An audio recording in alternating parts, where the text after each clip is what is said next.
¿Qué tal? ¿Cómo están? Qué gusto que nos acompañen. Bienvenidos a Voto por México, nuestro punto de encuentro. Faltan 9 días para la elección del 6 de junio y no hemos podido dejar atrás ni polarización ni violencia electoral. 34 aspirantes y candidatos asesinados hasta ahora en lo que ya es uno de los procesos electorales más violentos de nuestra historia moderna. Desde Palacio Nacional hoy se llamó a los medios a reducir el amarillismo ante la violencia electoral. Bueno, desde aquí llamamos nosotros a la máxima autoridad a reducir el nivel de encono y de polarización que prevalecen en este proceso. Al final del día, el llamado común es a la amplia participación. Usted y yo, todos nosotros en la jornada electoral. Nuestra recomendación es simple: salga a votar. Yo voto por México. Comenzamos. Voto por México. Durante el proceso electoral en curso, los reflectores han apuntado hacia la elección de gobernador en 15 estados de la República, pero poco se ha dicho sobre la elección en las capitales de los estados. Además, en juego están 647 ayuntamientos y 92 diputaciones federales. Vámonos con los datos. Datos y análisis. Y saludo y le doy la bienvenida a Jimena Mata Centeno, consultora en asuntos públicos en Integralia Consultores. Jimena, ¿cómo estás? Un gusto saludarte.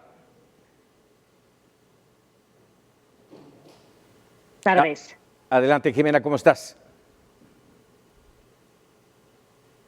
Parece que tenemos ahí un problema técnico con el enlace. Déjeme decirle, este tema es muy importante. Vamos, hemos, insisto, volteado a ver parte principalmente el tema de las gubernaturas. Son 15 entidades que van a cambiar su gobierno, a su gobernador, y hay que ver cómo están las capitales, cómo se están yendo de un lado a otro en el tema de por quién perfilar a los ganadores. Jimena, recuperamos comunicación contigo. Jimena Mata. Adelante, Jimena.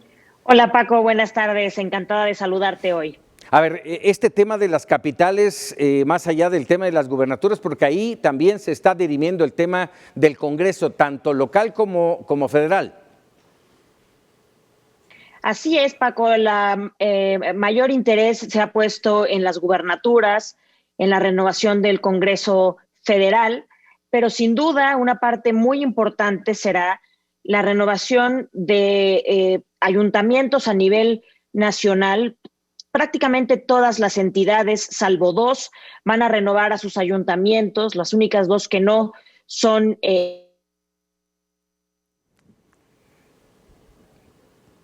Caray, volvemos a tener... Igual. Ajá. Sí, Jimena, adelante, te escuchamos. 30 entidades, van a renovar su Congreso local, todas excepto Quintana Roo y Coahuila, que tuvo elecciones ya el año pasado. A ver si podemos tenerla vía telefónica a Jimena, mientras seguimos viendo este cuadro. ¿Cómo están las capitales? Ahí vemos Aguascalientes, gobierna en este momento Acción Nacional, y el posible ganador, de acuerdo a diferentes variables, a diferentes encuestas, que insistimos, no lo son todo, pero sí dan una idea, un perfil de cómo se está tirando esta elección. Está pensándose que en Aguascalientes el PAN, Mexicali, Morena hoy y Morena mañana, si se puede decir de alguna manera. En La Paz, en Baja California, es Morena en este momento, pero hay una disputa intensa que está dando la alianza del PAN-PRI-PRD. En Campeche, el PAN y Movimiento Ciudadano en este momento, y así como vamos viendo esos cambios que se están dando. Importante aquí, mucho tiene que ver, y lo platicábamos esta misma semana con Luis Carlos Ugalde, el director general de Integralia, mucho tiene que ver las declinaciones, las sumatorias de los candidatos de uno a otro para sumar más puntos. En muchos de los casos ya se menciona todos contra Morena, Pero bueno, el chiste es aquí cómo se va a ir conformando. Déjeme darle un dato, por ejemplo, el PRI de Baja California hoy anunció que declina en favor de Jorge Hank Ron, el candidato al gobierno por parte del partido El PES. Y así se van conformando estas sumatorias, estas declinaciones. Ya lo veíamos también en el caso de Sonora con Ricardo Burns, que se sumó a la candidatura de Gándara. En fin, situaciones que se van perfilando la recta final de estas elecciones. Recuperamos comunicación con Jimena Mata. Jimena. Paco, ahora sí espero que se escuche muy bien el audio. Como te decía, el foco de atención se ha puesto en las elecciones federales y en las elecciones locales en lo que respecta a las 15 gubernaturas. Sin duda serán muy relevantes, pero no hay que perder de vista las elecciones municipales y también de congresos locales. Se decía ya que prácticamente todo el país va a renovar ayuntamientos, todas las entidades salvo dos, que son Hidalgo y Durango, y en el caso de los congresos locales lo mismo, casi todo el país, excepto Coahuila y Quintana Roo. Y esto es importante porque tendrá que ver también con el apoyo y la fuerza territorial que tendrá Morena en la segunda mitad del sexenio de López Obrador. Actualmente ese partido tiene fuerza en 15 de las capitales del país, 14-15 si no estoy si estoy en lo correcto, y en los congresos locales tiene la mayoría de los diputados en 21 congresos. La pregunta será si esta fuerza se va a mantener después de las elecciones del 6 de junio. Nuestra proyección es que no, nuestra proyección es que la fuerza que hoy tiene Morena va a disminuir. Claro, no va a ser un cambio o un giro o un retorno a la oposición como tal, pero sí vemos que en algunas ciudades capitales Morena va a perder fuerza y es posible que esos territorios los recupere la oposición. ¿Esto impactaría en la conformación del Congreso, Jimena? Esto sin duda va a impactar en la conformación de los congresos locales y desde luego esto será un factor para permitirle al presidente modificar en su caso la Constitución en la segunda mitad de su gobierno. Como sabes, se necesita al menos la mitad de las legislaturas, más de la mitad de las legislaturas locales para aprobar cambios en la Constitución una vez que se haya aprobado por 2/3 partes del Congreso. Si hoy la fuerza que Morena tiene en los congresos locales se diluye, esa posibilidad de poder hacer cambios constitucionales también se debilita y no sería una buena noticia para el presidente.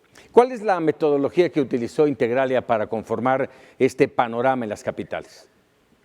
Bueno, sin duda decirle a todos los que nos ven, son proyecciones, no, desde luego no es lo que va a suceder, sino esto es tomado a partir de encuestas públicas.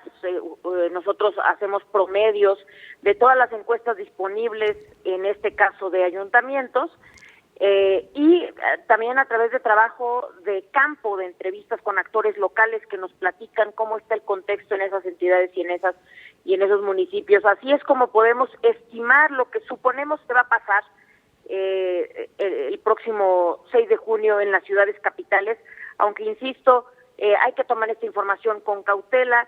Hay contiendas que estarán muy cerradas y que aunque la proyección nos indique que va hacia un lado, puede cerrarse y puede finalmente ser otra la proyección. Pero por poner dos ejemplos, creo que el caso de la ciudad de Puebla y el caso de la ciudad de Hermosillo, que son ciudades capitales que hoy gobierna Morena, es posible que cambien ahora de color, sobre todo en el caso de Puebla.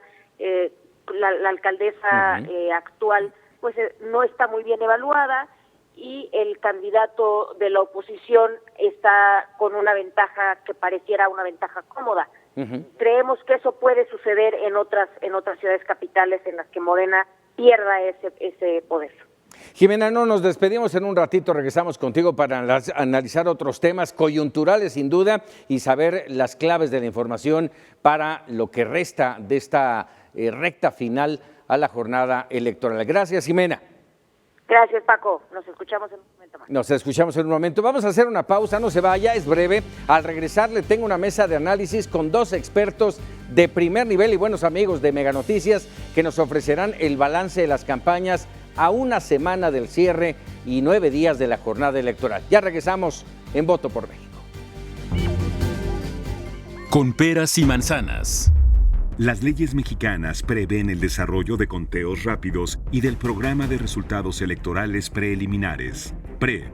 El conteo rápido es un procedimiento estadístico para estimar las tendencias de los resultados finales de una elección. Se selecciona una muestra aleatoria de todas las casillas instaladas a través de un proceso matemático. El PREP es un sistema que provee los resultados preliminares de las elecciones a través de la captura y publicación de los datos obtenidos por los funcionarios de casilla en las actas de escrutinio y cómputo de las casillas, que se reciben en los centros de acopio y transmisión de datos. Ambas serán la fuente oficial de información en la noche de la jornada electoral del 6 de junio.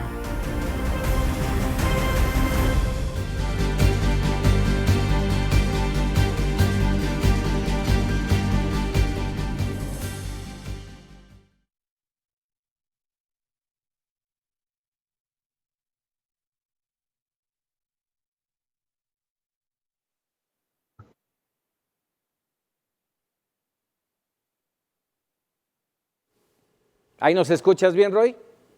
Perfecto. Federico, un gusto y un abrazo. Recording in progress.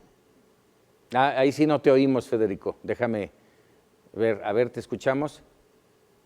Y el que puse. ¿Qué tal, Roy? ¿Qué tal, Paco? ¿Qué tal? Ahora sí ya me escucha, ¿no? Te oíamos una voz muy sensual. No era yo. Eso. ¿Cómo han estado? ¿Bien? Bien, Paco. Muy Qué bien, bueno. Paco. Viene el jalón fuerte, ¿no? Así Sí. es la parte. Oye, pues ya, la hora de la verdad. además que, oye, Paco, además, si las campañas se nos han dicho álgidas, las armas las están guardando todos para el final, ¿eh? ¿Quién sabe qué sorpresas nos deparen? Oye, lo que habías dicho de hoy, ¿no? De que antier, el PRI declina en Chihuahua por la candidata con Maru PAN, Campos. Ajá. Y hoy en Baja California el PRI, ojo, que van en alianza porque iban con Lupita Jones por los 3 partidos. Uno de los partidos dice que va a apoyar a Hank, no Lupita Jones. Pero es distinto. Sí, muy interesante. Vienen días muy intensos de muchos cambios que van a incidir sin duda en el voto. Pero aquí lo importante tal vez es la motivación a que la gente vaya a votar.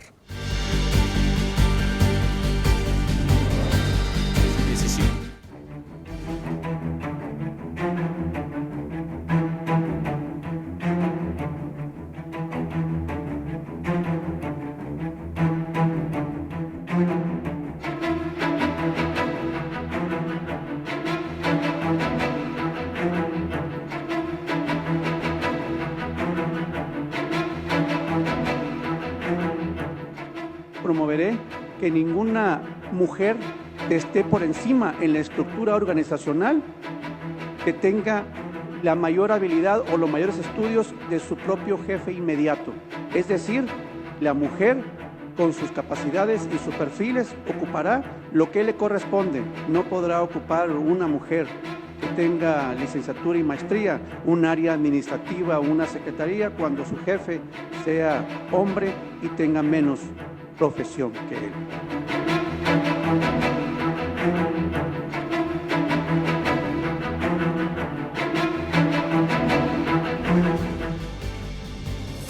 Bueno, pues ahí está para su decisión, porque en este proceso electoral en curso lo hemos visto prácticamente todo.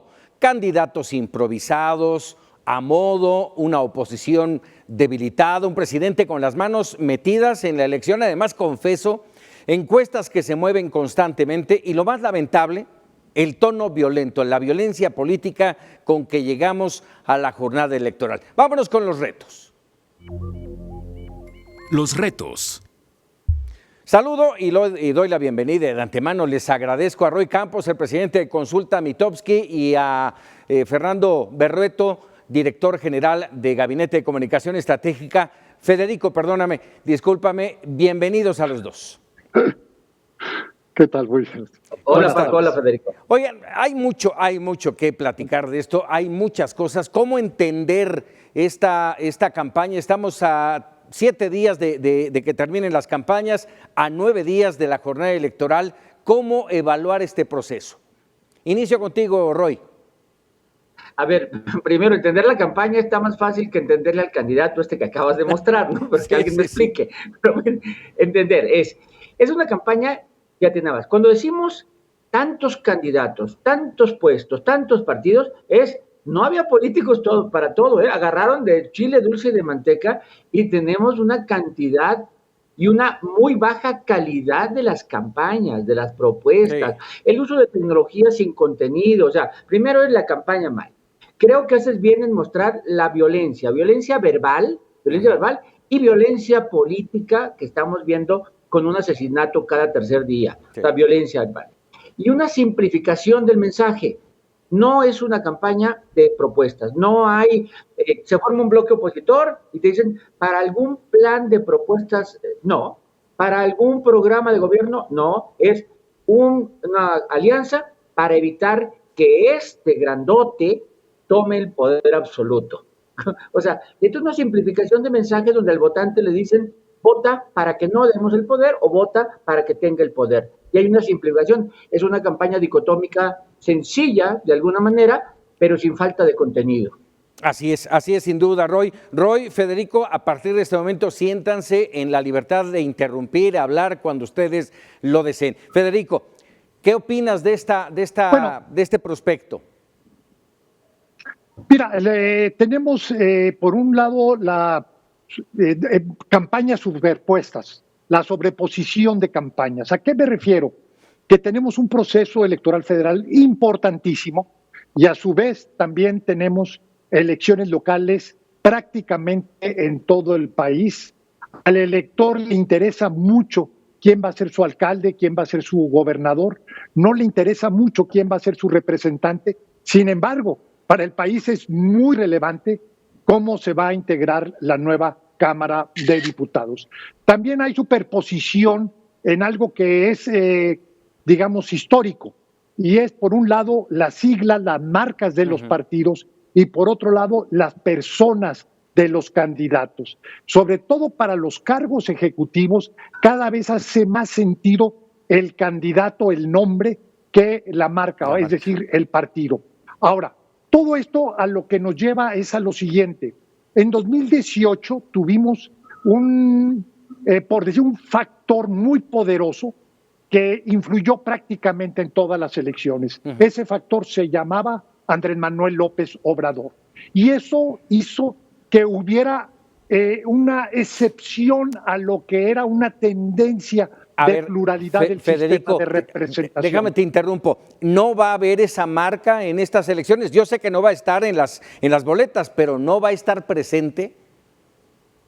No, es que no está presente en la boleta. Y si no está en la boleta, aunque esté presente en el imaginario, no tiene el poder. Hubo el intento de incorporarlo en la boleta de alguna forma que estuviera en la elección. No ocurrió así y de esta manera no será el factor determinante de la elección, al menos como en el 18, no lo será en el 21 Andrés Manuel López Obrador. ¿Qué quiere decir esto? Que hay una tendencia estructural que viene desde el 17, prácticamente desde el inicio de la normalidad democrática hacia la pluralidad. Mi consideración, más allá de los estudios de encuesta y de todas las investigaciones muy interesantes que hay sobre el tema, creo que hay una tendencia estructural hacia la pluralidad y estimo que eso es lo que vamos a ver reflejado, sobre todo en materia de integración de Cámara de Diputados y alternancia en elecciones locales. ¿Compartes esto, Roy? Sí, en general, sobre todo la superposición. No es lo mismo la campaña de alcalde, que jala, que se conoce, que es un personaje que conoces a la familia, o sea, desde las alcaldías, la de gobernador, donde tienen una pelea más de personajes, que el paraguas campaña, que es el paraguas federal, que ese sí es de López Obrador, pero nada más ahí en la federal. En las otras es totalmente de personajes locales. Pero sí, en general, mira, las campañas están funcionando para lo que son. Mueven a los electores. O sea, para eso se les da dinero a los partidos, para eso gastan dinero, para moverlos, ¿no? Y las campañas que inician muy abiertas se cierran. O sea, para eso son las campañas, ¿no? Entonces, al principio de esta elección veíamos un Morena dominante. ¿Por qué? Porque los partidos de oposición ni campaña tenían, ni voz tenían, ni espacios tenían. Bueno, en las campañas tienen voz, tienen espacio, tienen candidatos, tienen argumentos, tienen cuestionamientos, y el presidente, aunque intenta meterse, no puede meterse tanto, y se mete tangencialmente en Nuevo León, molesta, en Tamaulipas, molesta, pero no puede estar en cada municipio donde el votante está pendiente. Entonces, hay un paraguas de López Obrador con argumentos de alianzas, pero hay personajes, propuestas, y la campaña está haciendo lo que está logrando siempre una campaña, cerrando elecciones. Mira, habla muy bien de nuestra democracia, que existe incertidumbre. O sea, el no saber si Morena logra su mayoría calificada, el no saber quién va a ganar Campeche, el no saber, el que sea, eso habla bien. La palabra clave de la democracia es incertidumbre. Una elección en donde sabemos de antemano ya el resultado, ni tiene sentido. O sea, la incertidumbre es la reina de la democracia y creo que en este momento tenemos incertidumbre. Parte de esa incertidumbre, y mencionabas hace un momento, Roy, y te pregunto, Federico, decía, empezó Morena y iba a ganar prácticamente todo. Hoy mi pregunta es, en la recta final, con las declinaciones, las sumatorias, hablo de 3, por ejemplo, Chihuahua, Baja California y, vamos, en ese momento se me fue el tercero. Hay 9. Hay 9 declinaciones. Hay 9. Hay 9. ¿Qué nos dice en Chihuahua eso? hay 4. En Chihuahua hay 4, en Sinaloa, en Sonora, en Tlaxcala, en Michoacán, hay 9. Está de locos. Sí. ¿Qué nos dice eso, Federico? Bueno, primero, no todas las declinaciones son iguales. Por ejemplo, la de Ricardo Burch en Sonora tiene un poder muy relevante, primero porque tenemos 2 candidatos que están compitiendo muy cerradamente y un tercer candidato que es el que declina con un porcentaje de votos, según las encuestas, que bien pudiera hacer la diferencia. Si esos votos los pudiera arrastrar el que declina sobre el beneficiado, pues ahí se resolvería la elección. Difícil que eso suceda porque pues una declinación no significa en automático un traslado de los votos. Pero aquí hay un tema que yo diría, y es el que a mí me preocupa en especial. Sí. El hecho de que se haya creado una expectativa desde mi punto de vista falsa, que en algo tuvieron que ver las encuestas convencionales, de que iba a arrollar Morena. A mí lo que me preocupa es esta visión del señor presidente de que el INE, los gobernadores, los factores de poder, etcétera, hay una suerte de conspiración. En otras palabras, tenemos un presidente que es muy mal perdedor.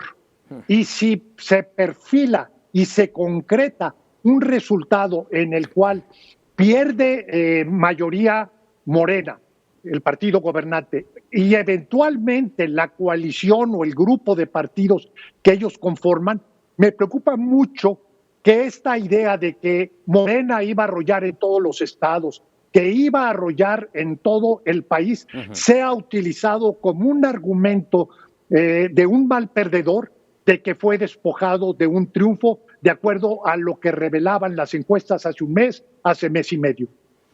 Sí, de lo cual les preguntaré un momento más, a ver cómo se antoja, cómo ven ustedes el tema de la postelección, cómo viene, será crítica, complicada, pero antes de eso, déjenme preguntarles, según ustedes, ¿cuál es el enemigo entonces a vencer? ¿Morena? ¿Roy? Bueno, es el abstencionismo. Qué bueno. Qué bueno, también esa parte es importante porque el tema del abstencionismo es una preocupación. Mira, yo te voy a decir cuál es el tema a vencer, ¿no? El decir Morena es prácticamente decir Morena es el malo y los otros son buenos. Aquí no creo que la política no pierde sentido cuando calificas buenos y malos, ¿no? O sea, no, yo creo que hay candidatos de Morena muy distintos, ¿no? Y hay candidatos de la Alianza muy distintos, ¿no? Y cada región tiene, ¿no? Hay candidatos de la Alianza muy malos y hay candidatos de Morena buenos, o sea, entonces no. Y el abstencionismo efectivamente va a decrecer el abstencionismo, pero si lo ves como partido, el abstencionismo va a ser primera fuerza, ¿sí? No, porque 45% nadie lo va a lograr. No, yo creo que el enemigo a vencer es esta división, esta polarización que se ha creado. O sea, este lenguaje ofensivo que después del 6 de julio va a estar difícil volver a unir, volver a cicatrizar, ¿no? El ponernos adjetivos, chayos, fifís, neoliberales, o sea, todo este tipo de cosas que tiende esta violencia verbal. En un país lleno de violencia estructural, sí, agregarle violencia verbal es muy peligroso. Entonces yo creo que el enemigo a vencer es esta división del mexicano, que es necesario encontrar una narrativa incluyente, una narrativa que no divida, alguien que genere una narrativa que ya no sea de buenos y malos, sino que incluya. Esto que mencionas, Roy, Federico, te pregunto, polarización, violencia, el resultado en el abstencionismo, ¿sería por miedo, por temor a salir? Bueno, yo coincido con Roy en que es difícil que tengamos un fenómeno así de abstencionismo preocupante. Incluso yo me inclino a creer que va a votar más de la mitad de los ciudadanos en la lista, que si lo comparamos con las dos elecciones intermedias pasadas, sería un resultado bastante favorable, mejor de los precedentes, y sobre todo si consideramos que hay un fenómeno pandemia que no deja de estar en las preocupaciones de los ciudadanos al momento de votar. De tal manera que el tema del abstencionismo yo lo vería como algo que tenemos una razonable posibilidad de tener una buena participación electoral. Ahora, el enemigo yo tratando de ubicarlo de aquí a la elección, yo lo señalaría o lo destacaría en lo que dijo Roy, la violencia. Y la violencia tiene dos expresiones, la violencia verbal y otra la violencia física, la violencia criminal, los asesinatos, la intimidación, etcétera. Entonces, ojalá y de aquí a la elección podamos despejar del horizonte estos elementos perniciosos del proceso electoral. A ver, Federico, fíjate, te voy a decir, no seas amarillista. Y te lo digo porque esta mañana el presidente en Palacio Nacional pidió menos amarillismo y sensacionalismo a los medios de comunicación ante la ola de violencia. ¿Es amarillismo o es realidad? Es realidad, y además...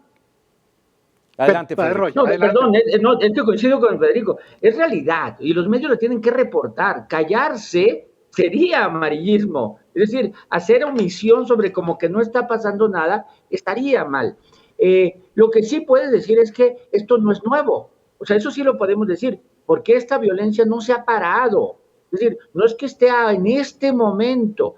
Desde el 2018 teníamos el crimen organizado tratando de controlar y decidir con balas y no con votos, pero esto no ha parado y nuevamente se presenta. Pero bueno, era un gobierno, ahora es otro gobierno. De todos modos tenemos que exigir, igual que la vez pasada, al gobierno que intervenga y a los políticos que tomen conciencia de lo que está pasando. O sea, que tomen conciencia. A final de cuentas, el que está ganando o lo matan o lo protegen, sí es una intervención del crimen organizado, ¿no? Y es el Estado el que tiene que reaccionar. ¿Y dónde está el acuerdo político? En donde hay esta violencia, el acuerdo político de los candidatos de salir todos juntos y decir, a ver, reclamamos la violencia y vamos a hacer otro tipo de campaña. Basta de agredirnos. O sea, sí se requiere una reacción de los políticos, del Estado, y dejar que los gobernantes los elijan los ciudadanos con voto y no el crimen organizado con balas. Déjenme ir rápidamente, si me lo permiten, Federico, Roy, a la sección de Bote Pronto. De Bote Pronto. Les explico esta sección, les hacemos preguntas rápidas, serán 2 o 3 preguntas rápidas, muy concretas. La respuesta es sí o no, o una palabra que defina esta situación. La primera de ellas les pregunto, ¿va a haber una crisis postelectoral? Empiezo contigo, Federico. Sí, sí la va a haber y la va a iniciar el presidente. Muy bien. Roy. Problemas postelectorales. ¿Por qué? Problemas. Porque creo que no es crisis, o sea, porque nomás hay que pensar, para explicar el proceso electoral no termina el 6 de junio, entonces los partidos tienen cierto derecho, ¿no? Creo que no va a ser crisis, va a haber mucha impugnación, van a llenar de trabajo, el presidente se puede quejar, pero mientras no pase de no respetar la decisión del tribunal, creo que no es crisis, es proceso electoral. Entonces va a haber problemas postelectorales, pero no quiero llamar a crisis porque el país no se va a detener. Es un poco lo que no quiero caer hasta allá. nada más. Gracias, Roy. ¿Sí o no, Federico, conservará Morena la mayoría en el Congreso Federal? No. ¿Roy? La mayoría calificada, no. Es que hay que pensar. La mayoría calificada, no. 251, Morena no. López Obrador, sí. Oh. Ahora déjame ir a lo local en la Ciudad de México. ¿La Ciudad de México será multicolor, Federico? Será multicolor, efectivamente, en algunos espacios PAN, en otros PRD, mayoritariamente Morena. Bueno, se mantiene. Roy. Sí, también, va a haber multicolor. Rápidamente, la última. Son 15 gubernaturas en juego. ¿Cuántas gubernaturas ganará Morena, Roy? 9. Federico, 7. Caray, 7. Pues bueno, interesante. Todavía es un número importante, no alejado de cómo se inició este proceso electoral. Hay quienes dicen que ya nada más está en 2, pero bueno, ya lo veremos el 6 de junio, ¿no? Sí, así es. No hay plazo que no se cumpla, ¿no? Ya estaremos ahí el 6 de junio. Bueno, pues de antemano, como siempre, Federico Berrueto, Roy Campos, agradecido de estos minutos. Esperamos que el 6 de junio en algún momento nos puedan acompañar en la cobertura especial de Voto por México. Claro que sí. Y voten todos los que escuchan, voten. Perfecto. Voten. Va que va. Muchísimas gracias a los dos. Gracias, Paco, Roy. Bye. Hasta luego. Claves electorales.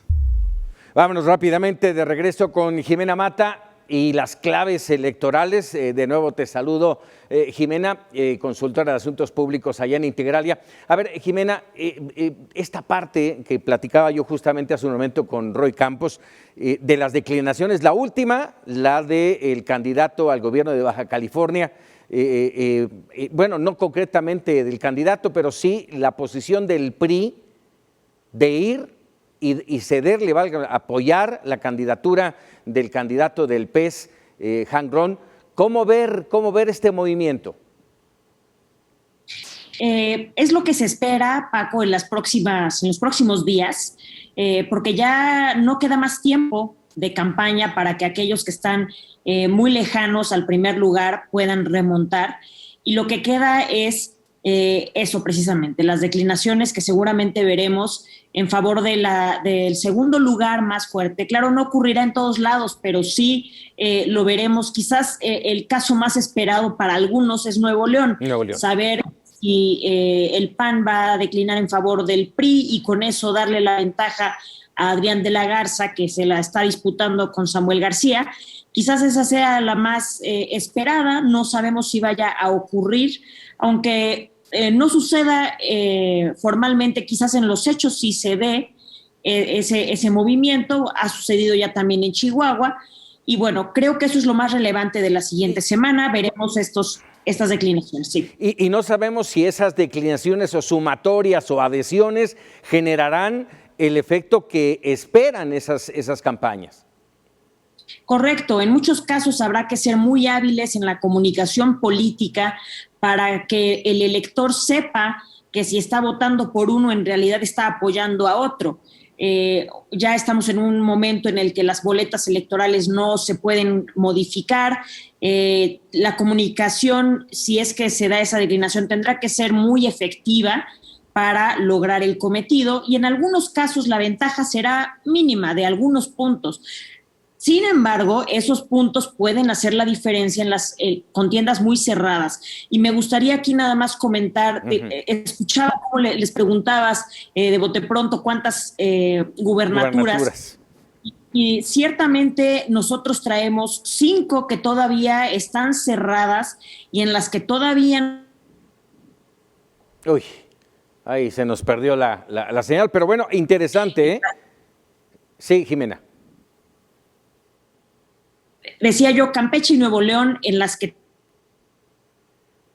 No, ahí tenemos mala comunicación. Te agradezco mucho, Jimena. Mire, ya lo veíamos. Roy Campos dijo 9, Federico Berrueto dijo 7, Jimena Mata de Integralia dice 5 muy cerradas. Vamos, una situación interesante. Y ahí vuelvo a insistir, lo importante, quien decide somos nosotros, usted, yo y todos los mexicanos yendo a votar. Yo voto por México. Vámonos con otros temas. Voto por México. Penúltima semana electoral cargada de violencia, asesinatos y secuestros. Iniciamos con Héctor Pineda Santiago, candidato a la presidencia municipal por Morena en Juchitán, Oaxaca, que fue amenazado de muerte, por lo cual su partido exhortó a las autoridades a que se otorguen garantías para que la jornada electoral se desarrolle en paz y civilidad. De igual forma, el candidato del PT ahí mismo en Juchitán, Emilio Montero Pérez, también expresó que ha sido amenazado de muerte y solicitó seguridad para él y su equipo de trabajo. La tarde de este martes 25 de mayo se registró el asesinato de Alma Barragán, candidata de Movimiento Ciudadano a la presidencia municipal de Moroleón, en el estado de Guanajuato. Y con ello suman ya 88 los políticos asesinados en el presente proceso electoral. 34 de ellos eran aspirantes y candidatos a puestos de elección, y de ese número 29 pretendían competir por puestos del ámbito municipal, como alcaldías, regidurías y sindicaturas. El 89% de ellos eran personas opositoras a los alcaldes que gobiernan actualmente en los municipios que buscaban gobernar. En este mismo marco de inseguridad, este miércoles, José Alberto El Güero Alonso, candidato de Fuerza por México a la alcaldía de Acapulco en Guerrero, fue atacado a balazos en la zona de la Costera Vieja. Las primeras investigaciones señalan que el candidato subía a una camioneta para realizar una gira de trabajo cuando fue agredido. El aspirante fue trasladado a un hospital donde se le reportó como estable. Mientras tanto, esta semana, los presidentes del PRI, PAN y PRD, Alejandro Moreno Cárdenas, Marco Cortés Mendoza y Jesús Zambrano, respectivamente, firmaron un manifiesto para confirmar su coalición legislativa, Va por México. Agrupa a los partidos antes señalados y su propósito principal será obtener la mayoría legislativa, es decir, el mayor número de diputaciones federales. La coalición incluye la postulación de 218 fórmulas de candidaturas a diputados federales por el principio de mayoría relativa. Mega Noticias, Rodrigo Muñoz. Cartón electoral.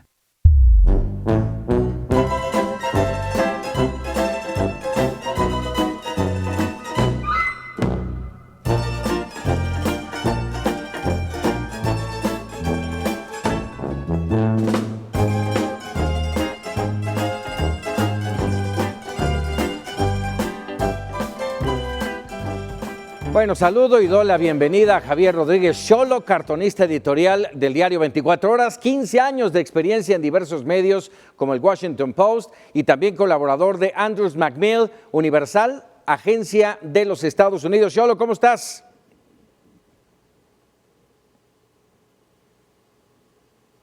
Caray. Nos están fallando las comunicaciones. Hola, Xolo, ¿cómo estás? Bien, buenas tardes. Buenas tardes. Oye, dura crítica la que haces con tu cartón en un momento dramático del México actual. Sí, definitivamente es una circunstancia extrema en la que vivimos en cuestión de violencia en contra de los candidatos. Si bien es la elección más grande que hemos tenido en la historia, es lo que dicen las autoridades, también es cierto que es que más candidatos han tenido que sufrir la violencia y el acoso del crimen organizado. Caray, además, déjame decirte, la muerte, la sangre, el dedo, recordando que vamos a tener un dedo marcado en la elección, protagonistas de un proceso electoral, según lo plasmas en este cartón. ¿Cómo ver la elección, no? Mira, en países como Colombia, que tuvieron muchos problemas de violencia y que se reflejaron en elecciones, incluso se tuvieron que suspender las elecciones. Aquí no esperamos eso, nadie lo ha dicho. Esperamos que la gente salga a votar, que defendamos la democracia en la que vivimos, pero sí es cierto que el gobierno y las instituciones no pueden defender totalmente a los políticos y a los candidatos que actualmente prácticamente se salen diario a valerse la vida. Es increíble el momento en que vivimos y por otro lado... Adelante, Xolo. Cuando yo creo que sí. Ahí sí. Es que te perdimos un momentito. Sí, disculpen. Y por otro lado, se nos tilda de amarillistas a la prensa por de alguna manera exponer el tema cuando lo tenemos que discutir y sobre todo como sociedad lo tenemos que enfrentar. Las autoridades no pueden defender a los candidatos o no lo piden o no lo pueden cubrir, y pues esa es la circunstancia que vivimos a diario. No me gustaría a mí dibujar calacas, ni calaveras, ni esas circunstancias. Me gustaría hacer... Sí, pero lamentablemente es la realidad la que estamos viviendo, que se torna no amarilla, roja, y es lo más lamentable. Javier, te agradezco como siempre que nos regales unos minutos. Muchas gracias, aquí estoy para ustedes. Muchas gracias, Javier Rodríguez Xolo, cartonista del diario 24 Horas. Vámonos rápidamente a una pausa y regresamos, que tenemos todavía una interesante entrevista con Mely Romero, la candidata allá en Colima.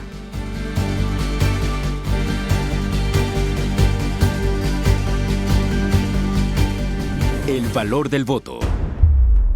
Colima elige una gubernatura, 10 presidencias municipales, 16 diputaciones de mayoría relativa, 9 diputaciones de representación proporcional, 10 sindicaturas, 9 regidurías. Ocupa el lugar 31 en la aportación al Producto Interno Bruto Nacional con 0.6%. Principales actividades económicas, comercio y construcción. Colima cuenta con 731.391 habitantes, 50.7% mujeres y 49.3% hombres. Saludo y le doy la bienvenida en medio de uno de sus caminos de campaña a Mely Romero, la candidata de la coalición Va por Colima, PRI, PAN, PRD, al gobierno de la entidad. Un gusto saludarte, Mely. Muchísimas gracias, me da mucho gusto saludarles también. Muchas gracias por esta posibilidad, efectivamente, en medio de la campaña que ya está a punto de terminar. Así es. A ver, Mely, segundo lugar, según las encuestas, ¿tienes todavía posibilidades a 9 días de revertir la tendencia que habla de 11 puntos arriba Indira Vizcaíno de Morena? Pues sinceramente son mediciones que ella misma está presentando. Hay muchas encuestas que están dando diferentes resultados.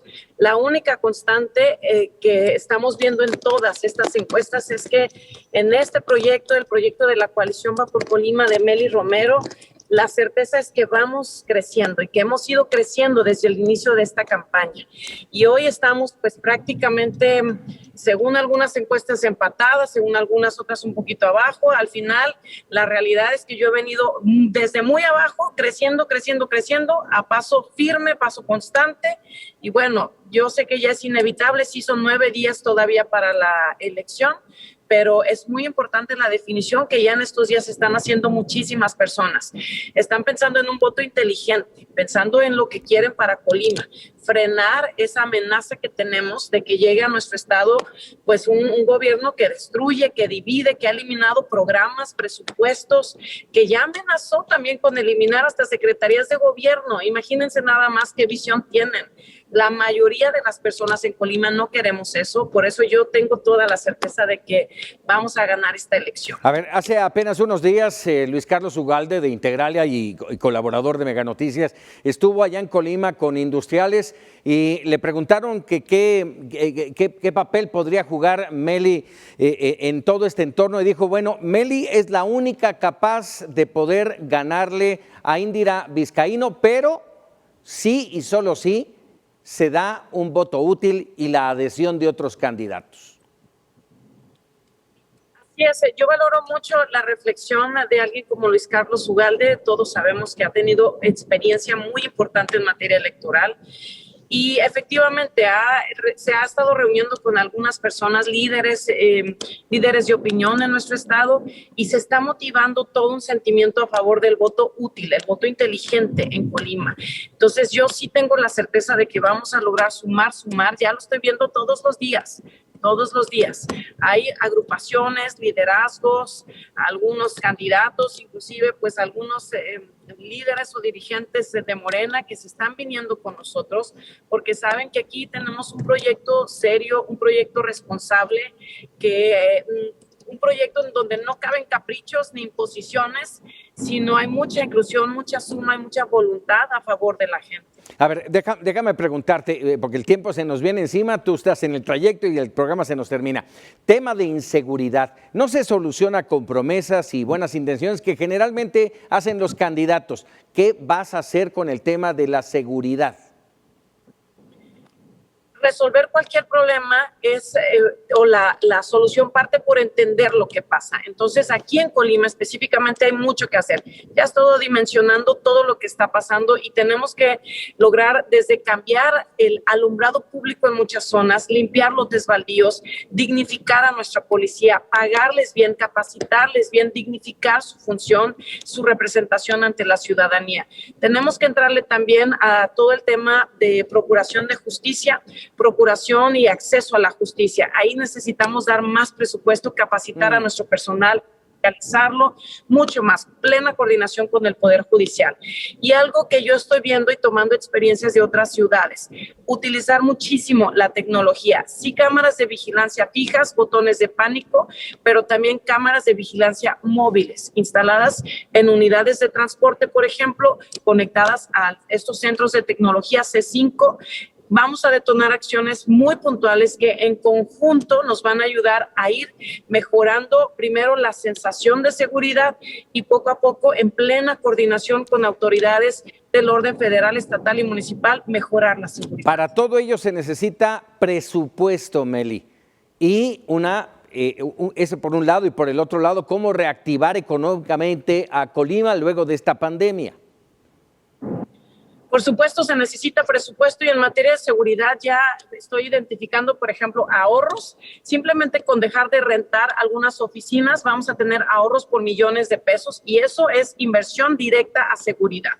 Ahora, para reactivar la economía del Estado, eso es algo que nos urge, porque aquí en Colima no hubo una autoridad de ningún orden que tuviera un programa para apoyar al comercio, a los empresarios, en ningún sentido la economía. Yo ya tengo un plan listo, es un programa muy puntual, ya lo tengo diseñado, se llama SECREA, es un acrónimo, capacitación, crédito y acompañamiento. Son 3 factores fundamentales para detonar cualquier proyecto productivo en el campo, en la ciudad, en el mar, en un pequeño, micro, mediano, gran negocio. Todo mundo cabe aquí. Ya tengo definido cómo vamos a integrar una bolsa de 800 millones de pesos que para Colima van a ser importantes y que aplicado este programa nos van a ayudar a detonar un crecimiento del Producto Interno Bruto de 1 punto porcentual cada 2 años. Esto es un impacto directo y es un impacto de un solo programa que yo quiero detonar para reactivar urgentemente la economía del Estado. En este entorno te pregunto, el pacto fiscal, ¿seguir así o cambiarlo? Yo estoy proponiendo, por supuesto, que podamos modificar nuestro pacto de coordinación fiscal. Sé que es una lucha que hemos venido dando desde hace muchísimos años. Sé que hay gobernadores que están en torno a una alianza también empujando este tema y estoy convencida de que ante la renovación del Congreso Federal, la Cámara de Diputados, ahí está la oportunidad para que podamos detonar estos cambios. Claro, aquí en Colima tenemos una fortaleza muy importante, el puerto de Manzanillo, el más importante del Pacífico, tercero más importante de Latinoamérica. Ahí tenemos todo un potencial. Cambiar el pacto fiscal nos ayudaría muchísimo. De entrada es modificar la ley, pero también podemos plantear algunos esquemas de coordinación, pues hasta conciliación que beneficien a Colima y con eso traemos más presupuesto. ¿Ya te viste la noche del 6 de junio? Por supuesto que sí, por supuesto. Y en estos días, sinceramente, hemos notado todo un ánimo, todo un movimiento a favor de mi proyecto. Yo tengo la certeza de que vamos a ganar porque somos muchos más, hombres y mujeres, los que amamos a Colima y que no queremos que llegue esa forma de gobernar ejerciendo un poder malentendido, autoritario, impositivo, centralista. Eso no queremos para Colima. Somos muchos más los que amamos a Colima y entonces estoy convencidísima de que sí, por supuesto, yo voy a ganar esta elección, pero sabiendo, plenamente consciente de que esto no es Meli Romero, no es ni siquiera el proyecto de la coalición. Aquí, en este esfuerzo, el verdadero objetivo es Colima, las familias de Colima. Estoy plenamente convencida de eso y en función de eso también seré una gobernadora completamente incluyente, completamente consciente de todo el enorme trabajo que hay que hacer con suma responsabilidad y honestidad por nuestro Estado. Meli Romero, te agradezco enorme estos minutos en medio de tu campaña. Sabemos de las complicaciones que tiene hacerlo, pero te lo agradecemos y hagamos un compromiso, si estás de acuerdo, la noche del 6 de junio, si tú obtienes la gubernatura, estarías en Voto por México. Por supuesto que sí, Francisco, con muchísimo gusto. Es un placer estar con ustedes, saludar a todas y a todos, especialmente a todos mis amigos, amigas, familias de Colima. Muchísimas gracias, Meli Romero. Gracias. Bueno, pues ahí tiene usted, es la candidata a la gubernatura va por Colima, esta coalición del PRI, PAN y el PRD. Gracias y bueno.